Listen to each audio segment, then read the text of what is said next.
Good morning, with John Goldstein. I'm just finishing up the second part of our macro point of view. We talked about how it's difficult to get into court, and he just told me today that Norwalk and Whittier, these are not handling unlawful detainers. You have to go to downtown LA for that, which is a shocker. Also, John, on not making money, what else do you see as far as reasons for litigation that people are coming to you on that, trends?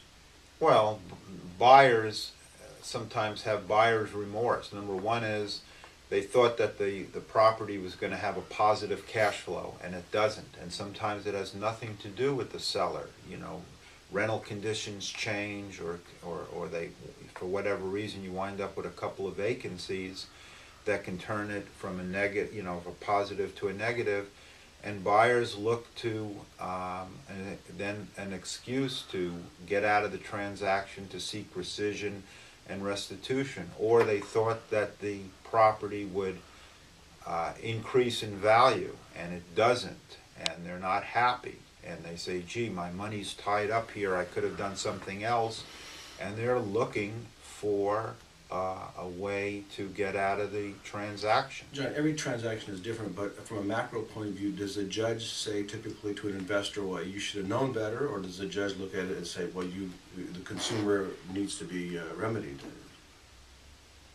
In the transactions that you're talking about, buying and selling of apartment houses or commercial centers, the judge is going to put a higher burden on the buyer than a normal consumer, because these are supposed to be sophisticated buyers, which is why the buyer has to read the material that is given to them. Sometimes people try to shortchange it, and they don't hire a CPA to go through the rental figures, or you got to really go through the figures. You got to make sure the figures are accurate, and you can't come back later and say, well, yeah, they gave me all these rental rolls, but I didn't really review them.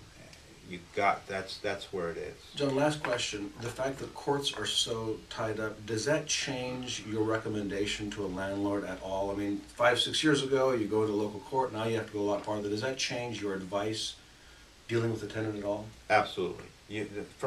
The reality is you don't want, it's not money that you want. You want the tenant out, put a new tenant that's going to pay you in. So if you can try to resolve the matter quickly by, in essence, saying, okay, you're out by date X, in exchange I'll waive the back rent, that's what you're going to do, because chasing these tenants for money is just not time and money well spent, especially if you're going to have to go to downtown to prosecute your unlawful detainer case because the local courthouse is no longer handling those matters due to budgetary problems. Thank you, John. If anyone has any questions on macro and wants you to pontificate, what's the best way to reach you? John Goldstein at johngoldsteinlaw.com. Phone number 714-998-9948. Address 8141 East Kaiser, like the Health Group Boulevard, Suite 210, Anaheim Hills, California.